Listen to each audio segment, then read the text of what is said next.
सत श्री अकाल। न्यूज़ 18 पंजाब हरियाणा हिमाचल तुसीं देख रहे हो। गौरव शुक्ला मैं हां तुहाडे नाल हाज़र हां खबरां दा प्राइम टाइम लैके। किसानां दे वल्लों लगाए दिल्ली च मोर्चे दे विचाले हुण मीटिंगां दा दौर जारी है ते पंजाब तो लैके दिल्ली तक इन्हां मुलाकातां दे वल उम्मीद भरियां नज़रां दे नाल देखिया जा रहा है। और पंजाब दे लोग भी देख रहे ने, किसान भी देख रहे ने ते दिल्ली वाले भी देख रहे ने जिन्हां दी हद्दां सील ने। तां सवाल है कि केंद्र दे मंत्रियों नाल मुलाकात दे विच जरूर कोई हल निकलेगा। खैर एक बार मुड़ तो वीरवार नूं किसान अते केंद्र दे मंत्री गोल मेज दे उत्ते बैठणगे ते आस इहो है कि गल्लां गोल मेज दी तरह गोलमोल ना होण ते हल वल नूं दोवें धिरां जरूर तुरन। पर सवाल तां इत्थे भी है कि हल है की? किसान अते केंद्र आपो अपने स्टैंड दे उत्ते अड़े होए ने तां हो की सकदा है हल, जिसदा असीं जिक्र करांगे कि सोध करके बिलां दे विच या कानूनां दे विच सोध करके इस मुद्दे नूं सुलझाया जा सकदा है। ਅੱਜ ਗੱਲ ਇਸ ਦੇ ਉੱਤੇ ਹੀ ਕਰਾਂਗੇ, ਪਰ ਨਾਲ ਹੀ ਗੱਲ ਸਿਆਸਤ ਦੀ ਵੀ ਹੋਣੀ ਜ਼ਰੂਰੀ ਹੈ ਕਿਉਂਕਿ ਦਿੱਲੀ ਦੀ ਸਰਕਾਰ ਦੇ ਵੱਲੋਂ ਖੇਤੀ ਕਾਨੂੰਨਾਂ ਨੂੰ ਲੈ ਕੇ ਨੋਟੀਫਿਕੇਸ਼ਨ ਜਾਰੀ ਕੀਤਾ ਗਿਆ ਤਾਂ ਸਿਆਸਤ ਪੰਜਾਬ ਦੇ ਵਿੱਚ ਵੀ ਉਬਾਲੇ ਮਾਰਨ ਲੱਗੀ। ਪੰਜਾਬ ਤੇ ਦਿੱਲੀ ਦੇ ਮੁੱਖ ਮੰਤਰੀ ਹੁਣ ਆਮੋ ਸਾਹਮਣੇ ਨੇ। ਅੱਜ ਕੱਲ ਇਸ ਦੇ ਉੱਤੇ ਵੀ ਕਿ ਆਖਿਰ ਸਿਆਸਤ ਹੁੰਦੀ ਰਹੇਗੀ ਜਾਂ ਇਸ ਮੁੱਦੇ ਉੱਤੇ ਥੋੜੀ ਕੁਝ ਵੱਖਰੀ ਲਾਈਨ ਰਹੇਗੀ। ਗੱਲ ਕਰਾਂਗੇ ਕਿ ਆਖਿਰ ਕਿਵੇਂ ਮੁੱਕੇਗਾ ਇਹ ਰੇੜਕਾ। बैरिकेडिंग के साथ तो दिल्ली पुलिस है, उसका बैरिकेड बदले जाएगा, आंदोलन खत्म होएगा, आंदोलन जारी रहेगा। इस मीटिंग के बाद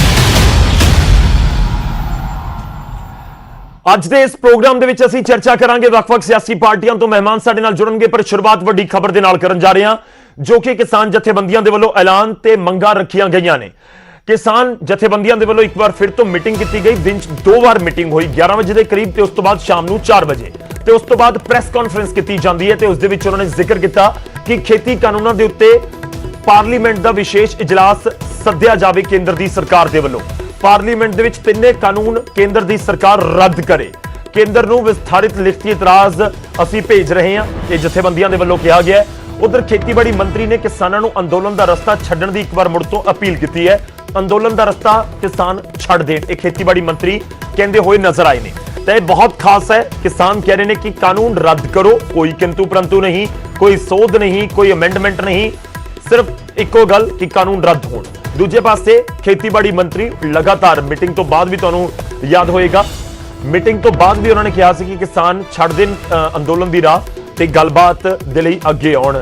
ते एक बार फिर तो खेतीबाड़ी मंत्री ने अपील की। तुहानू सुणाउने आ दोवें धिरां की कुछ कह रही ने वीरवार नूं होण वाली मीटिंग तो पहला। हम 3 कानून के ऊपर हमारे पास वो सब है एविडेंस, मतलब कि हम सब उस चीज़ों को जो सेक्शन वाइज वो मांगते हैं हम देंगे उनको लिखकर, लेकिन एक एक पॉइंट के नीचे हम लिखेंगे इसलिए हम इनको रिपील करना मांगते हैं, इसलिए हम इनको रद्द करना चाहते हैं। ये 7 या 10 पेज का हम उनको लिखकर भेज देंगे।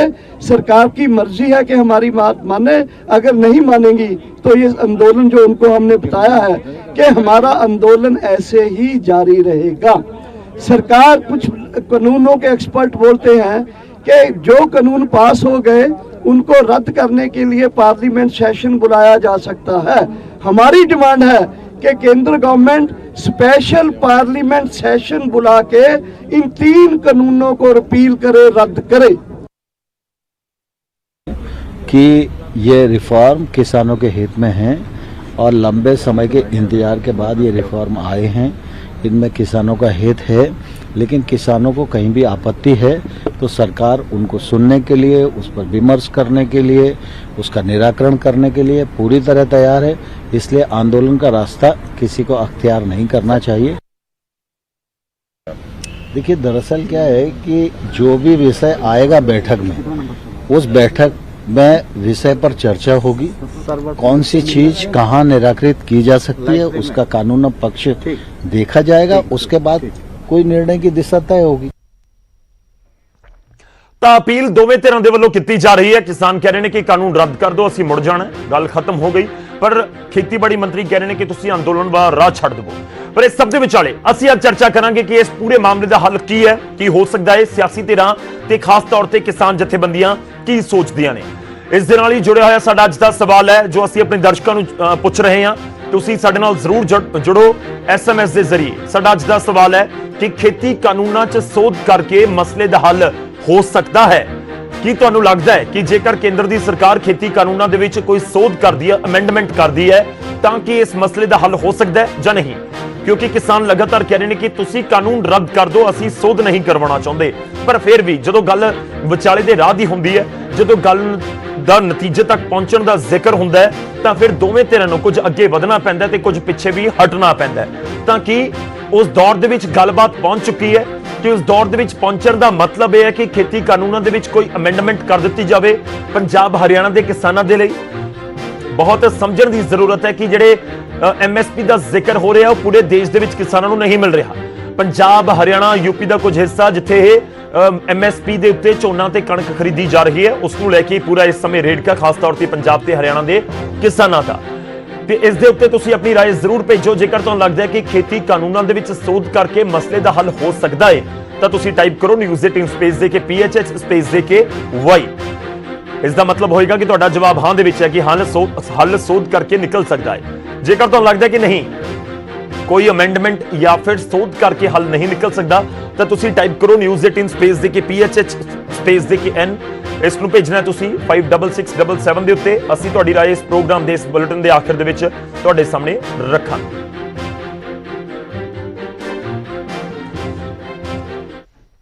मैं अपनी चर्चा की शुरुआत करा, पर इस विचाले सियासत किस तरीके हो रही है उसका भी जिक्र।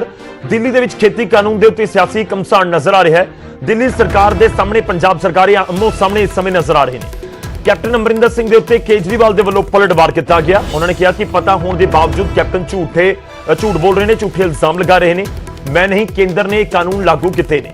राष्ट्रपति के हस्ताक्षर तो बाद पूरे देश के कानून लागू हो गया। सियासी पार्टियों को किसानों की सेवा करनी चाहिए, केजरीवाल कहते नजर आए। दरअसल मुख्यमंत्री कैप्टन ने इल्जाम लगाए थे कि दोगली सियासत की जा रही है आम आदमी पार्टी वालों, तो उसका जवाब अरविंद केजरीवाल के वालों दिता गया। कि स्टेडियम को जेल बनाने के लिए मुझ पे कितना दबाव आया था, किस किस का फोन नहीं आया। लेकिन जिंदगी में कुछ ऐसे मौके आते हैं जब आप अपने जमीर की सुनते हो, नतीजे की परवाह नहीं करते। कैप्टन साहब, क्या इन्हीं लोगों का आप पे दबाव है जो आप मुझ पे झूठे आरोप लगा रहे हो, मुझे गालियां दे रहे हो, बीजेपी की बोली बोल रहे हो, बीजेपी के साथ ये दोस्ती निभा रहे हो, या कोई दबाव है क्योंकि आपके परिवार पे ईडी के केस चल रहे हैं आजकल, और ईडी के नोटिस। आज से 1.5 साल पहले 2019 में केंद्र सरकार ने ये तीनों काले कानून बनाने के लिए एक कमेटी बनाई थी। उस कमेटी में पता है कौन था? उस कमेटी में कैप्टन साहब थे। कैप्टन साहब, पंजाब के लोग आपसे पूछ रहे हैं कि आपने उस कमेटी में इन काले कानूनों को क्यों नहीं रोका? आपने कमेटी में एक बार भी इन काले कानूनों का विरोध क्यों नहीं किया? आपने बाहर आके लोगों को क्यों नहीं बताया कि केंद्र सरकार इतने खतरनाक कानून बनाने जा रही है? कैप्टन साहब, आपके पास 1 नहीं, 2 नहीं, 3 नहीं, इतने मौके आए जब आप इन बिलों को रोक। केजरीवाल साहब ਦਾ ਦੋਰਾ ਚਿਹਰਾ, ਦੋਰਾ ਚਰਿੱਤਰ ਸਾਹਮਣੇ ਨਜ਼ਰ ਆ ਰਿਹਾ ਹੈ। ਇੱਕ ਪਾਸੇ ਕਿਸਾਨ ਸੜਕਾਂ ਦੇ ਉੱਪਰ ਸੰਘਰਸ਼ ਕਰ ਰਹੇ ਹੈ, ਦੂਸਰੇ ਪਾਸੇ ਤੁਸੀਂ ਮਗਰਮੱਛ ਦੇ ਆਂਸੂ ਬਹਾ ਕੇ ਫਿਰ ਨਾਟਕ ਕਿਉਂ ਕਰ ਰਹੇ ਕੇਜਰੀਵਾਲ ਸਾਹਿਬ?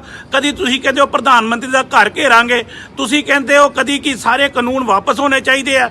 ਬਈ ਇਹ ਜਿਹੜਾ ਡਰਾਮਾ ਨਾਟਕ ਤੁਸੀਂ ਕਰ ਰਹੇ ਹੋ ਨਾ, ਜਿਹੜੇ ਕਹਿੰਦੇ ਸੀ ਲੜਾਂਗੇ ਨਾਲ ਤੇਰੇ, ਤੇ ਕੇਜਰੀਵਾਲ ਛੱਡ ਕੇ ਮੈਦਾਨ ਭੱਜ ਗਏ। ਬਈ ਕੇਜਰੀਵਾਲ ਸਾਹਿਬ, ਇਹ ਸਟੇਟ ਦੀ ਜ਼ਿੰਮੇਵਾਰੀ ਹੁੰਦੀ ਆ ਇਹਦਾ ਨੋਟੀਫਿਕੇਸ਼ਨ ਜਾਰੀ ਕਰਨਾ। ਕੀ ਤੁਸੀਂ ਨੋਟੀਫਿਕੇਸ਼ਨ ਜਾਰੀ ਨਹੀਂ ਕੀਤਾ? ਕੇਂਦਰ ਸਰਕਾਰ ਦਾ ਕਾਨੂੰਨ ਜ਼ਰੂਰ ਹੈ, ਲੇਕਿਨ ਸਟੇਟ ਨੇ ਇਹਦੇ ਨੋਟੀਫਿਕੇਸ਼ਨ ਜਾਰੀ ਕਰਨਾ ਹੁੰਦਾ, ਜਿਹੜਾ ਤੁਸੀਂ ਕਰ ਦਿੱਤਾ। ਤਾਂ ਕਾਨੂੰਨ ਲਾਗੂ ਕਰਨ ਦੇ ਉੱਤੇ ਵੀ ਇਸ ਸਮੇਂ ਸਿਆਸਤ ਹੁੰਦੀ ਨਜ਼ਰ ਆ ਰਹੀ ਹੈ। ਇੱਕ ਪਾਸੇ ਅਰਵਿੰਦ ਕੇਜਰੀਵਾਲ ਦੇ ਵੱਲੋਂ ਬਕਾਇਦਾ ਪ੍ਰੈਸ ਕਾਨਫਰੰਸ ਕਰ ਦਿੱਤੀ ਗਈ ਕਿਉਂਕਿ ਮੁੱਖ ਮੰਤਰੀ ਪੰਜਾਬ ਨੇ ਬਹੁਤ ਸੀਰੀਅਸ ਐਲੀਗੇਸ਼ਨਸ ਲਗਾਏ ਸੀ ਤੇ ਇਸ ਕਾਨੂੰਨ ਨੂੰ ਲੈ ਕੇ ਬਹੁਤ ਬਵਾਲ ਹੁੰਦਾ ਹੋਇਆ ਨਜ਼ਰ ਆ ਰਿਹਾ ਕਿਉਂਕਿ ਕੇਂਦਰ ਨੇ ਬਣਾ ਦਿੱਤੇ, ਉਹ ਪੂਰੇ ਦੇਸ਼ 'ਚ ਲਾਗੂ ਹੋਣਗੇ ਤੇ ਉਸ ਤੋਂ ਬਾਅਦ ਦਿੱਲੀ ਸਰਕਾਰ ਦੇ ਵੱਲੋਂ ਨੋਟੀਫਿਕੇਸ਼ਨ ਜਾਰੀ ਕੀਤਾ ਗਿਆ। ਤਾਂ ਇਹ ਵੀ ਸਮਝਣ ਦੀ ਕੋਸ਼ਿਸ਼ ਕਰਾਂਗੇ ਕਿ ਆਖਿਰ ਇਸ ਦੇ ਪਿੱਛੇ ਤਰਕ ਕੀ ਹੈ ਕਿ ਜਦੋਂ ਦੇਸ਼ ਦੀ ਸਰਕਾਰ ਨੇ ਕਾਨੂੰਨ ਬਣਾ ਦਿੱਤਾ ਤਾਂ ਉਹ ਕੀ ਹਰ ਜਗ੍ਹਾ ਲਾਗੂ ਹੋ ਗਿਆ ਕਿ ਬਿਨਾਂ ਨੋਟੀਫਿਕੇਸ਼ਨ ਜਾਰੀ ਕਰੇ ਵੀ ਇਹ ਕਾਨੂੰਨ ਲਾਗੂ ਹੋ ਗਏ। ਇਸ ਦੇ ਉੱਤੇ ਹੀ ਗੱਲਬਾਤ ਕਰਾਂਗੇ। ਸਭ ਤੋਂ ਪਹਿਲਾਂ ਤੁਹਾਡਾ ਤਾਰੁਫ ਕਰਵਾਉਣੇ ਅੱਜ ਦੇ ਮਹਿਮਾਨਾਂ ਦੇ ਨਾਲ ਸਾਡੇ ਨਾਲ ਜੁੜ ਰਹੇ ਨੇ ਕਾਂਗਰਸ ਦੇ ਵਿਧਾਇਕ, ਕਾਂਗਰਸ ਦੇ ਸੀਨੀਅਰ ਲੀਡਰ ਕੁਲਦੀਪ ਵੈਦ ਜੀ। ਵੈਦ ਸਾਹਿਬ, ਬਹੁਤ ਬਹੁਤ ਸਵਾਗਤ ਹੈ। ਸਾਡੇ ਨਾਲ ਜਰਨੈਲ ਸਿੰਘ, ਆਮ ਆਦਮੀ ਪਾਰਟੀ ਦੇ ਸੀਨੀਅਰ ਆਗੂ ਨੇ, ਵਿਧਾਇਕ ਨੇ ਤੇ ਪੰਜਾਬ ਆਮ ਆਦਮੀ ਪਾਰਟੀ ਦੇ ਇੰਚਾਰਜ ਵੀ ਨੇ ਜਰਨੈਲ ਜੀ ਸਾਡੇ ਨਾਲ ਦਿੱਲੀ ਤੋਂ ਜੁੜ ਰਹੇ ਨੇ। ਬਹੁਤ ਬਹੁਤ ਸਵਾਗਤ ਹੈ ਸਰ ਤੁਹਾਡਾ ਵੀ। ਸਾਡੇ ਨਾਲ ਹਰਜੀਤ ਗਰੇਵਾਲ ਜੀ ਵੀ ਜੁੜ ਰਹੇ ਨੇ। ਗਰੇਵਾਲ ਜੀ ਬੀਜੇਪੀ ਨੂੰ ਰਿਪਰੈਜ਼ੈਂਟ ਕਰਨਗੇ। ਮੀਟਿੰਗਾਂ ਦੇ ਵਿੱਚ ਜਿਹੜੀਆਂ ਮੀਟਿੰਗਾਂ ਕਿਸਾਨਾਂ ਤੇ ਕੇਂਦਰ ਦੇ ਵਿਚਾਲੇ ਹੋ ਰਹੀਆਂ ਨੇ ਉਹਨਾਂ ਦੇ ਵਿੱਚ ਬਹੁਤ ਮੋੜੀ ਤੌਰ ਤੇ ਗਰੇਵਾਲ ਸਾਹਿਬ ਨਜ਼ਰ ਆ ਰਹੇ ਨੇ। ਗਰੇਵਾਲ ਜੀ ਮੈਂ ਤੁਹਾਡੇ ਕੋਲ ਆਵਾਂਗਾ, ਪਰ ਮੈਂ ਅੱਜ ਦੀ ਸ਼ੁਰੂਆਤ ਇਹਨਾਂ ਬਿੱਲਾਂ ਤੋਂ ਹੀ ਕਰਨ ਜਾ ਰਹੇ ਹਾਂ, ਇਹਨਾਂ ਕਾਨੂੰਨਾਂ ਤੋਂ ਕਰਨ ਜਾ ਰਹੇ ਹਾਂ। ਸਭ ਤੋਂ ਪਹਿਲਾ ਸਵਾਲ ਜਰਨੈਲ ਸਿੰਘ ਜੀ ਤੁਹਾਨੂੰ, ਜੇਕਰ ਮੇਰੀ ਆਵਾਜ਼ ਤੁਹਾਡੇ ਤੱਕ ਪਹੁੰਚ ਰਹੀ ਹੈ, ਸਮਝਾਓ ਕਿ ਤੁਸੀਂ ਨੋਟੀਫਿਕੇਸ਼ਨ ਜਾਰੀ ਕੀਤਾ ਹੈ ਜਾਂ ਨਹੀਂ ਕੀਤਾ। ਅਸੀਂ ਅੱਜ ਇਸ ਪੂਰੇ ਮੁੱਦੇ ਉੱਤੇ ਗੱਲ ਕਰਾਂਗੇ ਕਿ ਹੱਲ ਕਿਵੇਂ ਨਿਕਲੇਗਾ, ਮੈਂ ਉਸ ਦੇ ਉੱਤੇ ਜਾਣਾ, ਪਰ ਜਿਹੜਾ ਪਹਿਲਾਂ ਰੇੜਕਾ ਕਾਨੂੰਨਾਂ ਨੂੰ ਲੈ ਕੇ ਉਸ ਦੇ ਉੱਤੇ ਤੁਹਾਡਾ ਪ੍ਰਤੀਕਰਮ ਬਹੁਤ ਜ਼ਰੂਰੀ ਹੈ। ਕੇਜਰੀਵਾਲ ਸਾਹਿਬ ਨੇ ਪ੍ਰੈਸ ਕਾਨਫਰੰਸ ਕੀਤੀ ਤੇ ਕਹਿ ਦਿੱਤਾ ਕਿ ਇਹ ਤਾਂ ਕੇਂਦਰ ਨੇ ਲਾਗੂ ਕੀਤੇ ਸੀ, ਸਾਡਾ ਤਾਂ ਕੋਈ ਰੋਲ ਹੀ ਨਹੀਂ। ਸਮਝਾਓ ਸਰ ਕਿ ਵਾਕਈ ਨੋਟੀਫਿਕੇਸ਼ਨ ਤੁਹਾਡੀ ਮਜਬੂਰੀ ਸੀ ਜੋ ਤੁਸੀਂ 23 ਨਵੰਬਰ ਨੂੰ ਜਾਰੀ ਕੀਤੀ, ਜੋ ਇਸ ਸਮੇਂ ਵਾਇਰਲ ਹੋ ਰਹੀ ਹੈ। ਜਰਨੈਲ ਜੀ ਸਿਰਫ ਮੁੱਦਾ ਜੋ ਮੁੱਖ ਮੁੱਦਾ ਹੈਗਾ ਉਸ ਤੋਂ ਧਿਆਨ ਭਟਕਾਉਣ ਦੀ ਕੋਸ਼ਿਸ਼ ਕਾਂਗਰਸ ਵੱਲੋਂ ਕੀਤੀ ਜਾ ਰਹੀ ਹੈ। ਜਦੋਂ ਕਿਸੇ ਆਰਡੀਨੈਂਸ ਤੇ ਦੇਸ਼ ਦੇ ਰਾਸ਼ਟਰਪਤੀ ਦੇ ਸਾਈਨ ਹੋ ਜਾਣ ਤੇ ਉਸ ਤੋਂ ਬਾਅਦ ਉਹਨੂੰ ਲਾਗੂ ਕਰਨ ਦੀ ਕੋਈ ਗੁੰਜਾਇਸ਼ ਨਹੀਂ ਬਚਦੀ। ਉਹ ਬਾਈ ਡਿਫਾਲਟ ਸਾਰੀ ਸਟੇਟਸ ਵਿੱਚ ਲਾਗੂ ਹੋ ਜਾਂਦਾ। ਜੇ ਸਟੇਟ ਗਵਰਨਮੈਂਟ ਦੀ ਇੰਨੀ ਅਥਾਰਟੀ ਹੋਵੇ, ਦਿੱਲੀ ਤੇ ਫਿਰ ਚਲੋ ਅੱਧੀ ਪਾਵਰ ਹੁੰਦੀ ਸਰਕਾਰ ਕੋਲ, ਆਪਣਾ ਅੱਧੀ ਸਟੇਟ ਹੋਣ ਕਰਕੇ। ਜੇ ਸਟੇਟ ਗਵਰਨਮੈਂਟ ਕੋਲ, ਸੂਬਾ ਸਰਕਾਰ ਕੋਲ ਇੰਨੀ ਪਾਵਰ ਹੋਵੇ ਤੇ ਪੰਜਾਬ ਦੀ ਸਰਕਾਰ ਕਿਉਂ ਨਾ ਰੋਕ ਲੈਂਦੀ ਹੁਣ ਤੱਕ ਇਹਨੂੰ ਨੋਟੀਫਿਕੇਸ਼ਨ ਕਰਕੇ। ਪੰਜਾਬ ਦੀ ਸਰਕਾਰ ਨੇ ਕੀ ਕੀਤਾ? ਪੰਜਾਬ ਦੀ ਜਰਨੈਲ ਜੀ ਉਹਨਾਂ ਨੇ ਅਮੈਂਡਮੈਂਟ ਪੰਜਾਬ ਸਰਕਾਰ ਨੇ ਕਰ ਦਿੱਤੀ। ਮੈਂ ਪੰਜਾਬ ਦੇ ਨੁਮਾਇੰਦਿਆਂ ਤੋਂ ਮੁੱਖ ਮਸਲਾ ਪੇਸ਼ ਕਰ ਦਿੱਤੀ, ਉਹਨਾਂ ਨੇ ਰੱਦ ਕਰ ਦਿੱਤੇ। ਲੜਾਈ ਇਹ ਹੈ ਕਾਨੂੰਨ ਰੱਦ ਕਰ ਦਿੱਤੇ ਵਿਧਾਨ ਸਭਾ ਦਾ ਸੈਸ਼ਨ ਬੁਲਾ ਕੇ। ਉਹਦੇ ਨਾਲ ਫਰਕ ਕੀ ਪੈ ਗਿਆ? ਜੇ ਉਹ ਰੱਦ ਕਰ ਦਿੱਤੇ ਤੇ ਫਿਰ ਇੱਥੇ ਕਿਸਾਨ ਕਿਉਂ ਦਿੱਲੀ ਦੇ ਚਾਰੇ ਪਾਸੇ 25-25 30-30 ਕਿਲੋਮੀਟਰਾਂ ਤੱਕ ਟਰੈਕਟਰ ਟਰਾਲੀਆਂ ਵਿੱਚ ਬੈਠੇ ਨੇ? ਜੇ ਉਹਦੀ ਕੋਈ ਰੈਲੀਵੈਂਸ ਹੈਗੀ ਜੋ ਪੰਜਾਬ ਵਿਧਾਨ ਸਭਾ ਵਿੱਚ ਮਤੇ ਪਾਸ ਕੀਤੇ ਹੈ, ਤੇ ਫਿਰ ਕਿਉਂ ਕਿਸਾਨ ਇੱਥੇ ਸੜਕਾਂ ਤੇ ਰੁਲ ਰਹੇ ਨੇ? ਕਿਉਂ ਉੱਥੇ ਬੈਠੇ ਨੇ ਆਪਣੇ ਪਰਿਵਾਰਾਂ ਸਮੇਤ?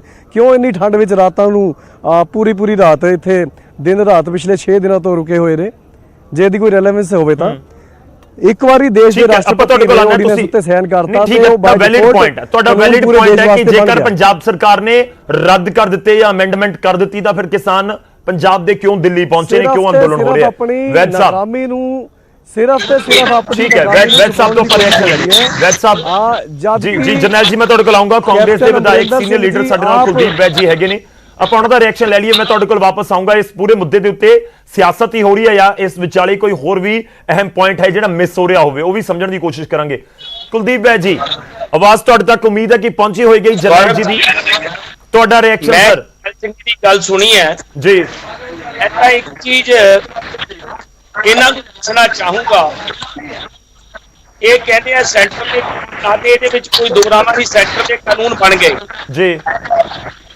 ਪੰਜਾਬ ਸਰਕਾਰ ਨੇ ਰਾਜਸਥਾਨ ਸਰਕਾਰ ਨੇ ਛੱਤੀਸਗੜ੍ਹ ਵਾਲਿਆਂ ਨੇ ਇਹ ਕਾਨੂੰਨ ਲਾਗੂ ਨਹੀਂ ਕੀਤੇ, ਗੈਜਟ ਨੋਟੀਫਿਕੇਸ਼ਨ ਨਹੀਂ ਕੀਤੀ। ਅੱਜ 23 ਨਵੰਬਰ ਨੂੰ ਗਜਟ ਨੋਟੀਫਿਕੇਸ਼ਨ ਹੈ, ਇਹ ਸਾਰਿਆਂ ਦੇ ਕੋਲੇ ਵਾਇਰਲ ਹੋ ਚੁੱਕਿਆ। ਇਹ ਕੇਜਰੀਵਾਲ ਸਾਹਿਬ ਦੀ ਕੀ ਮਜਬੂਰੀ ਸੀ?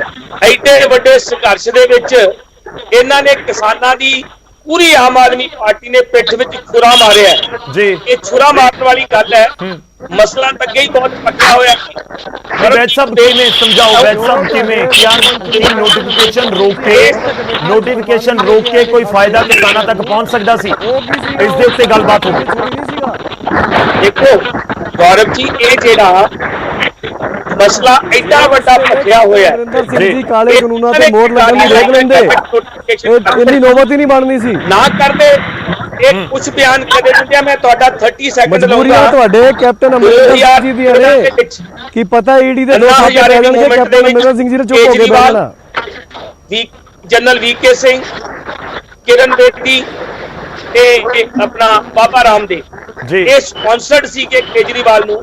ਇਹਨਾਂ ਨੇ ਇਹ ਜੇਪੀ ਦੀ ਬੀ ਟੀਮ ਹੈ। ਪਾਣੀਆਂ ਦੇ ਉੱਤੇ ਕੇਜਰੀਵਾਲ ਨੇ ਬਿਆਨ ਦਿੱਤਾ ਕਿ ਪੰਜਾਬ ਦਾ ਪਾਣੀ ਹਰਿਆਣਾ ਨੂੰ ਵੀ ਜਾਣਾ ਚਾਹੀਦਾ ਹੈ, ਰਾਜਸਥਾਨ ਨੂੰ ਵੀ ਜਾਣਾ ਚਾਹੀਦਾ ਤੇ ਦਿੱਲੀ ਨੂੰ ਵੀ ਜਾਣਾ ਚਾਹੀਦਾ। ਇੱਥੇ ਬਿਆਨ ਕੁਝ ਹੋਰ, ਦਿੱਲੀ ਕੁਝ ਹੋਰ। ਇਹ ਗੈਜਟ ਜਿਹੜੀ ਕਹਿੰਦੀ ਹੈ ਇਹਨਾਂ ਨੂੰ ਨਹੀਂ ਸੀ ਕਰਨੀ ਚਾਹੀਦੀ। ਕੇਜਰੀਵਾਲ ਸਾਹਿਬ ਮੈਂ ਮਾਫੀ ਚਾਹੂੰਗਾ ਵੈਦ ਸਾਹਿਬ, ਮੈਂ ਤੁਹਾਨੂੰ ਵਿਚਾਲੇ ਰੋਕਦੇ ਹਾਂ। ਦੇਖੋ ਬਹੁਤ ਸਿੱਧਾ ਸਵਾਲ ਹੈ, ਜੇਕਰ ਨੋਟੀਫਿਕੇਸ਼ਨ 23 ਨਵੰਬਰ ਨੂੰ ਜਾਰੀ ਕੀਤੀ ਤਾਂ ਕੀ ਇਸ ਦਾ ਕਿਸਾਨਾਂ ਨੂੰ ਕੋਈ ਨੁਕਸਾਨ ਪਹੁੰਚਿਆ? ਸਮਝਾਓ ਕਿ ਜੇ ਨੋਟੀਫਿਕੇਸ਼ਨ ਜਾਰੀ ਨਾ ਹੁੰਦਾ ਤਾਂ ਕੀ ਕਿਸਾਨਾਂ ਨੂੰ ਕੋਈ ਨੁਕਸਾਨ ਪਹੁੰਚਿਆ? ਜਿਹੜੇ ਕਿਸਾਨ ਨੇ ਉਹਨਾਂ ਤੱਕ ਇਸ ਕਾਨੂੰਨ ਦਾ ਅਸਰ ਨਾ ਪਹੁੰਚਦਾ? ਕੋਈ ਕਿਸਾਨ ਜਥੇਬੰਦੀ, ਕੋਈ ਕਿਸਾਨ ਤੁਹਾਨੂੰ ਕਹਿੰਦਾ ਹੋਵੇ ਬਈ ਸਾਨੂੰ ਆਪਣੀ ਜਰਨੈਲ ਜੀ ਮੈਂ ਤੁਹਾਡੇ ਕੋਲ ਆ ਰਿਹਾ, ਇੱਕ ਵਾਰੀ ਉਹਨਾਂ ਨਾਲ ਗੱਲ ਕਰ ਲੈਣ ਦਿਓ। ਆਹੀ ਇਸੇ ਜ਼ਿੰਮੇਵਾਰੀ ਨਾਲ ਸਭ ਜੀ ਆਵਾਜ਼ ਪਹੁੰਚ ਰਹੀ ਹੈ। ਸਾਰਾ ਰੋਲਾ ਕੀ ਹੈ ਜਰਨੈਲ ਜੀ ਰੋਲਾ ਇਹ ਹੈ ਕਿ ਕਿਸਾਨ ਪਰੇਸ਼ਾਨ ਨੇ, ਮੇਰੀ ਆਵਾਜ਼ ਵਾਲੇ ਟਾਈਮ ਆਪਣੀ ਵਾਰੀ ਨਹੀਂ ਮਿਲਦੀ ਕਿ ਅੰਦਰ ਦੇ ਜਰਨੈਲ ਜੀ ਥੋੜਾ ਜਿਹਾ ਸਮਾਂ ਦਿਓ, ਥੋੜਾ ਜਿਹਾ ਸਮਾਂ ਦਿਓ, 30 ਸੈਕਿੰਡ ਦਵੋ ਪਣ ਦੀ ਗੱਲ ਉਸ ਤੋਂ ਬਾਅਦ ਮੈਂ ਤੁਹਾਡੇ ਕੋਲ ਆਣਾ। ਜੀ ਸਰ ਮੈਂ ਤੁਹਾਡੇ ਕੋਲ ਆਣਾ, ਮੈਂ ਮਾਫੀ ਚਾਹੂੰਗਾ, ਇੱਕ ਕਰਕੇ ਬੋਲੀਏ ਤਾਂ ਗੱਲ ਪਹੁੰਚੇ। ਵੈਦ ਜੀ ਤੁਹਾਡੀ ਆਵਾਜ਼ ਦੇ ਵਿੱਚ ਥੋੜੀ ਡਿਸਟਰਬੈਂਸ ਆ ਰਹੀ ਹੈ। ਜਰਨੈਲ ਸਿੰਘ ਆਪਣੀ ਵਾਰੀ ਤੇ ਬੋਲਿਓ ਤੁਸੀਂ। ਜੀ ਵੈਦ ਸਾਹਿਬ ਕਰੋ ਜੀ, ਟਾਈਮ ਦੇਣਗੇ ਤੁਸੀਂ ਉਦੋਂ ਬੋਲ ਲੈਣਾ ਜੀ ਪਲੀਜ਼ ਵੈਦ ਸਾਹਿਬ ਤੁਹਾਡੇ ਚਿੱਠੇ ਖੋਲਣ ਇਹਦੀ ਇੰਪਲੀਮੈਂਟੇਸ਼ਨ ਦੇ ਨਾਲ ਇਹਦੀ ਤੁਸੀਂ ਆਪਣੀ ਵਾਰੀ ਤੇ ਬੋਲਿਓ ਨਾ ਜੀ, ਤੁਹਾਨੂੰ ਕੋਈ ਨਹੀਂ ਰੋਕਦਾ। ਤੁਹਾਡੀ ਵਾਰੀ ਤੇ ਮੈਂ ਨਹੀਂ ਬੋਲੂੰਗਾ, ਤੁਸੀਂ ਜੋ ਜਸਟੀਫਿਕੇਸ਼ਨ ਦੇਣੀ ਹੈ ਦੇ ਲਿਓ। ਵੈਦ ਸਾਹਿਬ ਆਪਾਂ ਸਮਾਂ ਨਾ ਖਰਾਬ ਕਰੀਏ। ਵੈਦ ਸਾਹਿਬ ਮੈਂ ਸਵਾਲ ਦੇਖੋ ਦੇਖੋ ਇਹਨਾਂ ਨੇ ਗੈਜਟ ਨੋਟੀਫਿਕੇਸ਼ਨ ਕਰਕੇ ਜੋ ਕਾਲਾ ਕਾਨੂੰਨ ਬਣਾਇਆ ਉਹਦੀ 100% ਇੰਪਲੀਮੈਂਟੇਸ਼ਨ ਦਿੱਲੀ ਵਿੱਚ ਕਰ ਦਿੱਤੀ। ਇਹ ਅੱਜ ਜੋ ਮਰਜ਼ੀ ਕਹਿ ਜੋ ਅੱਜ ਕਿਸਾਨਾਂ ਦੀ ਇੰਨੀ ਵੱਡੀ ਐਜੀਟੇਸ਼ਨ ਚੱਲ ਰਹੀ ਹੈ ਜਾ ਕੇ ਦਿੱਤੀ, ਉਹਦੇ ਬਾਰੇ ਵੀ ਕੁਝ ਚਾਨਣਾ ਪਾਓ। ਇਹਨਾਂ ਨੇ ਕਿਸਾਨਾਂ ਦੀ ਪਿੱਠ ਦੇ ਵਿੱਚ ਛੁਰਾ ਮਾਰਿਆ, ਇਹ ਨਾ ਇੰਪਲੀਮੈਂਟ ਕਰਦੇ ਹਾਲੇ 10 ਸਾਲ ਲਟਕਿਆ ਸੀ। ਇਹਨਾਂ ਨੂੰ ਕੌਣ ਕਹਿੰਦਾ ਸੀ ਦਿੱਲੀ ਵਾਲਿਆਂ ਨੂੰ, ਕੇਜਰੀਵਾਲ ਨੂੰ, ਆਮ ਆਦਮੀ ਪਾਰਟੀ ਨੂੰ ਕੌਣ ਕਹਿੰਦਾ ਸੀ ਇਹਨੂੰ ਇੰਪਲੀਮੈਂਟ ਕਰੋ? ਠੀਕ ਹੈ, ਜਿਹੜੀ ਇਹ ਗੱਲ ਜਰਨੈਲ ਸਿੰਘ ਕਹਿੰਦੇ ਆ ਕੈਪਟਨ ਅਮਰਿੰਦਰ ਸਿੰਘ ਜੀ ਬਿਲਕੁਲ ਝੂਠ ਬੋਲ ਰਹੇ ਨੇ। ਕੈਪਟਨ ਅਮਰਿੰਦਰ ਸਿੰਘ ਨੇ ਇੱਕ ਵੀ ਮੀਟਿੰਗ ਅਟੈਂਡ ਨਹੀਂ ਕੀਤੀ ਐਂਡ ਉਹਦੇ ਵਿੱਚ ਸਾਡੀ ਹਰਸਿਮਰਤ ਕੌਰ ਭੈਣ ਜੀ ਬਾਦਲ ਉਹ ਕੈਬਨਿਟ ਮਿਨਿਸਟਰ ਸੀ, ਉਹਨਾਂ ਦੇ ਉਹਦੇ ਤੇ ਦਸਤਖਤ ਨੇ। ਕੈਪਟਨ ਅਮਰਿੰਦਰ ਸਿੰਘ ਦੇ ਬਿਲਕੁਲ ਸੈਂਟਰ ਸਰਕਾਰ ਨੇ ਬਿਲਕੁਲ ਇਹ ਆਹਨ ਸਿੰਘ ਪੰਨੂ ਜੋ ਪੰਜਾਬ ਵਿੱਚ ਕੈਪਟਨ ਸਰਕਾਰ ਦੇ ਆਪਾਂ ਰਿਐਕਸ਼ਨ ਲੈ ਲਈਏ। ਸਾਹਿਬ ਆਪਾਂ ਰਿਐਕਸ਼ਨ ਲੈ ਲਈਏ। ਵੈਦ ਸਾਹਿਬ ਆਪਾਂ ਰਿਐਕਸ਼ਨ ਲੈ ਲਈਏ। ਪਈ ਹੈ ਜੀ ਵੈਦ ਸਾਹਿਬ ਆਪਾਂ ਰਿਐਕਸ਼ਨ ਲੈ ਲਈਏ। ਸੂਬਾ ਸਰਕਾਰ ਨੂੰ ਸਭ ਰਿਐਕਸ਼ਨ ਲੈ ਲਈਏ। ਜਰਨੈਲ ਜੀ ਉਹਨਾਂ ਦੇ ਕੀ ਨੁਕਸਾਨ ਹੋਣ ਵਾਲੇ ਹੈ, ਉਸ ਲਗਾਤਾਰ ਤੋਂ ਬਾਅਦ ਉਹਨਾਂ ਦੀ ਚੁੱਪ ਸਾਫ਼ ਸਾਰੀ ਸਾਜ਼ਿਸ਼ ਨੂੰ ਸਦਾ ਪਰਦਾਫਾਸ਼ ਕਰ ਰਹੀ ਹੈ। ਡਿਨਾਈ ਕਰ ਰਹੇ ਨੇ ਕਿ ਨਹੀਂ ਕਿਸੇ ਮੀਟਿੰਗ 'ਚ ਸ਼ਾਮਲ ਨਹੀਂ ਹੋਏ ਹੋ। ਉਦੋਂ ਬੋਲਿਓ ਤੁਸੀਂ, ਵਿੱਚ ਨਾ ਬੋਲੋ ਤੁਸੀਂ ਪਲੀਜ਼। ਨਹੀਂ, ਪੰਜਾਬ ਦੇ ਮੁੱਖ ਮੰਤਰੀ ਦੀ ਬਿਹਾਫ ਤੇ ਮਨਪ੍ਰੀਤ ਬਾਦਲ ਜੀ ਸ਼ਾਮਲ ਹੋਏ ਨੇ ਤੇ ਹੁਣ ਕੀ ਮਨਪ੍ਰੀਤ ਬਾਦਲ ਜੀ ਦਾ ਤੇ ਮੁੱਖ ਮੰਤਰੀ ਸਾਹਿਬ ਦਾ ਇੰਨਾ ਤਾਲਮੇਲ ਨਹੀਂ ਹੈਗਾ ਕਿ ਉਹ ਆ ਕੇ ਤੁਹਾਨੂੰ ਇਸ ਚੀਜ਼ ਦੇ ਨੁਕਸਾਨ ਦੱਸ ਦਿੰਦੇ? ਤੁਹਾਡੇ ਐਗਰੀਕਲਚਰ ਸੈਕਟਰੀ ਕਾਨ ਸਿੰਘ ਪੰਨੂ ਜੀ ਆਪ ਕਹਿੰਦੇ ਨੇ ਮੈਂ ਦੱਸਿਆ ਸਰਕਾਰ ਨੂੰ, ਉਹਨਾਂ ਗੱਲਾਂ ਬਾਰੇ ਦੱਸੋ ਨਾ। ਮੁੱਖ ਮੁੱਦੇ ਤੇ ਕਿਉਂ ਭਟਕਾਉਂਦੇ ਤੁਸੀਂ ਲੋਕਾਂ ਨੂੰ? ਠੀਕ ਹੈ, ਉਹਨਾਂ ਨੇ ਨਕਾਰਿਆ। ਮੈਂ ਵੈਦ ਸਾਹਿਬ ਤੁਹਾਡੇ ਕੋਲ ਵੀ ਆਣਾ। ਇਹਦੀ ਕੋਈ ਰੈਲੇਵੈਂਸੀ ਨਹੀਂ ਹੈਗੀ। ਜਿਹੜਾ ਮੇਨ ਮੁੱਦਾ ਹੈ ਜਿਹਦੇ ਕਰਕੇ ਅੱਜ ਕਿਸਾਨ ਸੜਕਾਂ ਤੇ ਰੁਲ ਰਿਹਾ ਹੈ, ਜੇ ਉਸ ਟਾਈਮ ਤੁਸੀਂ ਇੱਕ ਫਰਮ ਸਟੈਂਡ ਲੈਂਦੇ ਅੱਜ ਆ ਨੌਬਤ ਹੀ ਨਹੀਂ ਬਣਨੀ ਸੀ। ਹੁਣ ਤੁਸੀਂ ਗੁੰਮਰਾਹ ਕਰ ਰਹੇ ਹੋ। ਠੀਕ ਹੈ ਵੈਦ ਸਾਹਿਬ, ਜਿੱਥੇ ਤੱਕ ਤੁਸੀਂ ਕੇਜਰੀਵਾਲ ਸਰਕਾਰ ਦੀ ਗੱਲ ਕਰਦੇ ਹੋ, ਤੁਹਾਡੀ ਪਰੇਸ਼ਾਨੀ ਅਸੀਂ ਸਮਝਦੇ ਹਾਂ। ਦਿੱਲੀ ਵਿੱਚ ਕਾਂਗਰਸ ਦੀ 0 ਸੀਟ ਹੋਣਾ ਤੁਹਾਡੀ ਸਭ ਤੋਂ ਵੱਡੀ ਪਰੇਸ਼ਾਨੀ ਹੈ। ਜੀ ਗਰੇਵਾਲ ਸਾਹਿਬ ਤੁਹਾਡਾ ਰਿਐਕਸ਼ਨ ਇਸ ਦੇ ਉੱਤੇ ਜੋ ਇਸ ਸਮੇਂ ਰੇੜਕਾ ਨਜ਼ਰ ਆ ਰਿਹਾ ਹੈ ਪੰਜਾਬ 'ਚ ਤੁਹਾਡਾ ਭਵਿੱਖ ਦਿਖ ਰਿਹਾ। ਕੇਂਦਰ ਦੇ ਕਾਨੂੰਨ ਨੂੰ ਸਹੀ ਤਰੀਕੇ ਨਾਲ ਲਾਗੂ ਕਰ ਦਿੱਤਾ, ਤੁਹਾਨੂੰ ਲੱਗਦਾ ਹੈ ਕਿ ਦਿੱਲੀ ਸਰਕਾਰ ਜਾਂ ਪੰਜਾਬ ਸਰਕਾਰ ਦੋਵਾਂ ਨੇ ਆਪਣੀ ਭੂਮਿਕਾ ਨਿਭਾ ਦਿੱਤੀ? ਗਰੇਵਾਲ ਜੀ ਦੇਖੋ ਇਸ ਤਰ੍ਹਾਂ ਜੀ, ਪਹਿਲੀ ਗੱਲ ਤਾਂ ਇਹ ਜਿਹੜੀਆਂ ਗੱਲਾਂ ਕਹਿੰਦੇ ਆ ਕਿ ਕਾਲੇ ਕਾਨੂੰਨ ਆ, ਇਹ ਕਾਲੇ ਕਾਨੂੰਨ ਨਹੀਂ ਹੈਗੇ। ਸਾਡੀ ਸਰਕਾਰ ਕਿਸਾਨ ਵਿਰੋਧੀ ਨਹੀਂ ਹੈਗੀ। ਸਾਡੀ ਨੈਗੋਸ਼ੀਏਸ਼ਨ ਕਿਸਾਨਾਂ ਨਾਲ ਇੱਥੇ ਚੱਲ ਰਹੀ ਆ, ਮੀਟਿੰਗਾਂ ਚੱਲ ਰਹੀਆਂ ਨੇ ਭਾਰਤ ਸਰਕਾਰ ਦੀਆਂ। ਇਸ ਕਰਕੇ ਮੈਂ ਬਹੁਤਾ ਕੁਛ ਤਾਂ ਨਹੀਂ ਕਹਿਣਾ ਚਾਹੁੰਦਾ। ਉਹਨਾਂ ਨਾਲ ਸਮੱਸਿਆ ਸੁਲਝ ਸਕਦੀ ਆ, ਕੁਝ ਲੋਕ ਉਹਨੂੰ ਉਲਝਾਉਣਾ ਚਾਹੁੰਦੇ ਨੇ। ਬਾਕੀ ਇਹ ਸਰਕਾਰਾਂ ਦੇ ਚਿਹਰੇ ਆਪਣੇ ਆਪ, ਆਮ ਆਦਮੀ ਪਾਰਟੀ ਵੀ ਕਾਂਗਰਸ ਵੀ ਆਪਣੇ ਆਪ ਹੀ ਲੋਕਾਂ 'ਚ ਨੰਗੇ ਹੋ ਜਾਣੇ ਆ। ਸਾਨੂੰ ਬਹੁਤਾ ਕੁਝ ਕਰਨ ਦੀ ਜ਼ਰੂਰਤ ਨਹੀਂ ਪੈਣੀ।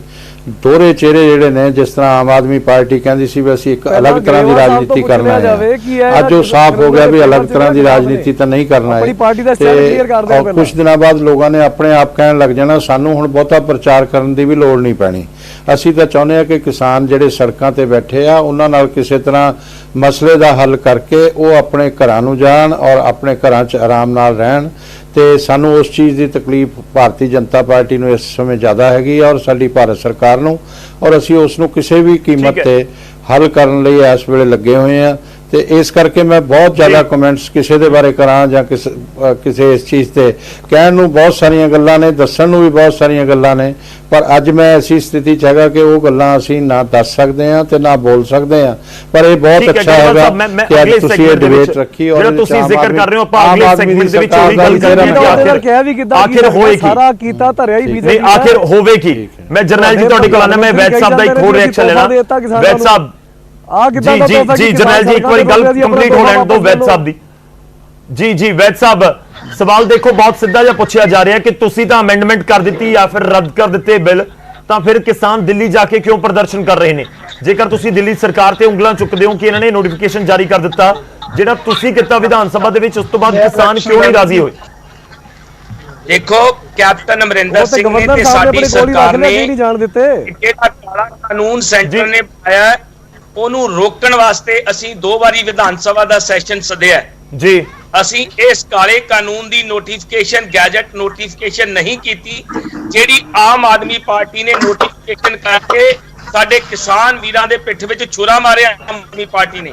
ਮੈਂ ਅੱਜ ਸਵੇਰੇ ਤੁਹਾਡੇ ਚੈਨਲ ਤੇ ਵੀ ਕਿਹਾ ਸੀ ਕਿ ਪੰਜਾਬ ਦੇ ਲੋਕਾਂ ਨੂੰ ਮੈਂ ਅਪੀਲ ਕੀਤੀ ਹੈ ਕਿ ਜਦੋਂ ਆਮ ਆਦਮੀ ਪਾਰਟੀ ਦੇ ਲੀਡਰ ਆਉਂਦੇ ਨੇ ਤਾਂ ਉਹਨਾਂ ਨੂੰ ਇੱਕ ਸਵਾਲ ਕਰੋ ਕਿ ਐਡੀ ਕਿਹੜੀ ਐਮਰਜੈਂਸੀ ਪੈ ਗਈ ਸੀ ਕੇਜਰੀਵਾਲ ਕੁਲਦੀਪ ਸਾਹਿਬ ਜੀ, ਨੂੰ, ਤੁਹਾਡੀ ਉਹਨਾਂ ਨੇ ਸੱਚਾਈ gadget ਪੰਜਾਬ ਦੇ ਲੋਕ ਚੰਗੀ ਤਰ੍ਹਾਂ ਜਾਣ ਗਏ ਨੇ।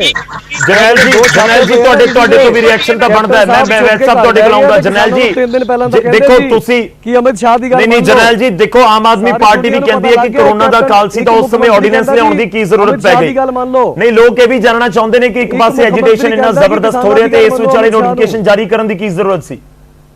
ਨਹੀਂ ਜਰਨੈਲ ਜੀ, ਇਹ ਤਾਂ ਲੋਕ ਤੁਹਾਨੂੰ ਵੀ ਪੁੱਛ ਰਹੇ ਨੇ ਕਿ ਇਸ ਐਜੀਟੇਸ਼ਨ ਦੇ ਵਿਚਾਲੇ ਨੋਟੀਫਿਕੇਸ਼ਨ ਜਾਰੀ ਕਰਨ ਦੀ ਕੀ ਜ਼ਰੂਰਤ ਸੀ? ਜੇਕਰ ਤੁਸੀਂ ਕਰਨੀ ਸੀ ਹੋਲਡ ਕਰਦੇ ਇਸ ਨੂੰ, ਹੋਰ ਮਹੀਨਾ ਹੋਲਡ ਕਰਦੇ। ਇਸ ਰਾਜ ਪੱਤਰ ਦੀ ਕੋਈ ਰੈਲੀਵੈਂਸ ਨਹੀਂ ਹੈਗੀ, ਇਹਦੇ ਨਾਲ ਕੋਈ ਨਹੀਂ ਫਰਕ ਪੈ ਰਿਹਾ। ਮੈਨੂੰ ਦਿੱਲੀ ਦਾ ਇੱਕ ਕਿਸਾਨ ਦੱਸ ਦਿਓ ਜੋ ਅੱਜ ਪਰੇਸ਼ਾਨ ਹੋਵੇ। ਦਿੱਲੀ ਦੇ ਕਿਸਾਨ ਤੇ ਖੁਸ਼ ਨੇ। ਪੰਜਾਬ 'ਚ ਤੇ ਲੜਾਈ ਐਮਐਸਪੀ ਦੀ ਚੱਲ ਰਹੀ ਹੈ ਅੱਜ। ਦਿੱਲੀ ਦੀ ਸਰਕਾਰ ਭਾਰਤ ਦੀ ਪਹਿਲੀ ਉਦਾਂ ਦੀ ਸਰਕਾਰ ਹੈ ਜਿਹਨੇ ਸਵਾਮੀਨਾਥਨ ਰਿਪੋਰਟ ਦੇ ਆਧਾਰ ਤੇ ਕਾਂਗਰਸ ਨੇ ਵੀ ਪੰਜਾਬ ਵਾਰ ਵਾਅਦੇ ਨਹੀਂ ਜਰਨੈਲ ਜੀ, ਫਿਰ ਬੀਜੇਪੀ ਨੇ ਨਹੀਂ ਦਿੱਲੀ ਸਰਕਾਰ ਕਾਨੂੰਨਾਂ ਦੇ ਨਾਲ ਹੈ।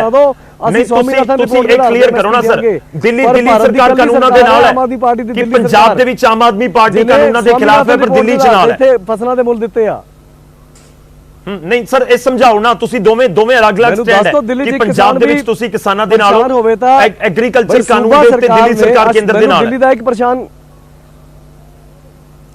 ਮੈਂ ਕੀ ਕਹਿੰਦਾ, ਦਿੱਲੀ ਸਰਕਾਰ ਆਮ ਆਦਮੀ ਪਾਰਟੀ ਪਹਿਲੀ ਉਹ ਪਾਰਟੀ ਹੈ ਜਿਹਨੇ ਸੜਕ ਤੋਂ ਲੈ ਕੇ ਤੇ ਸੰਸਦ ਦੇ ਵਿੱਚ ਜਾ ਕੇ ਸਾਡੇ ਐਮਪੀ ਸੰਜੇ ਸਿੰਘ ਜੀ ਨੂੰ ਸੰਸਦ ਦੇ ਵਿੱਚੋਂ ਬਾਹਰ ਕੱਢ ਦਿੱਤਾ ਗਿਆ ਜਿਸ ਦਿਨ ਆਰਡੀਨੈਂਸ ਪਾਸ ਹੋ ਰਹੇ ਸੀ।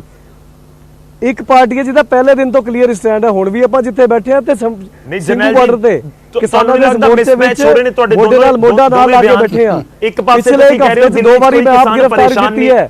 ਪ੍ਰਧਾਨ ਮੰਤਰੀ ਦੇ ਘਰ ਦੇ ਬਾਹਰ ਜਾ ਕੇ ਹਾਂ ਦਾ ਨਾਰਾ ਮਾਰਿਆ। ਨਹੀਂ ਦੋਵੇਂ ਅਲੱਗ ਲੱਗਦੇ, ਬੀਜੇਪੀ ਨੂੰ ਵਾਰ-ਵਾਰ ਕਹਿੰਦੇ ਆ। ਹੁਣ ਗਰੇਵਾਲ ਸਾਹਿਬ ਕਹਿੰਦੇ ਸੀ, ਸਾਹਿਬ ਕਹਿੰਦੇ ਸੀ ਜੀ ਅਸੀਂ ਤੇ ਮਸਲੇ ਦਾ ਹੱਲ ਕੱਢਣਾ ਚਾਹੁੰਦੇ ਆ।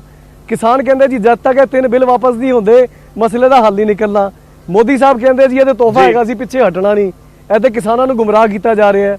ਕਿਸਾਨ ਇਹ ਤੇ ਕਿਸਾਨ ਹੈ ਹੀ ਨਹੀਂ, ਇਹ ਤੇ ਵਿਚੋਲੀਏ ਨੇ, ਇਹ ਦਲਾਲ ਨੇ। ਕਦੀ ਕੋਈ ਮੰਤਰੀ ਕਹਿ ਦਿੰਦਾ ਗੁੰਡੇ ਨੇ, ਆ ਕੇ ਇਹਨਾਂ ਦੇ ਵਿੱਚ ਕਹੋ ਨਾ ਤੁਹਾਨੂੰ ਪਤਾ ਲੱਗੇਗਾ ਗੁੰਡੇ ਨੇ ਦਲਾਲ ਨੇ ਕੌਣ ਨੇ।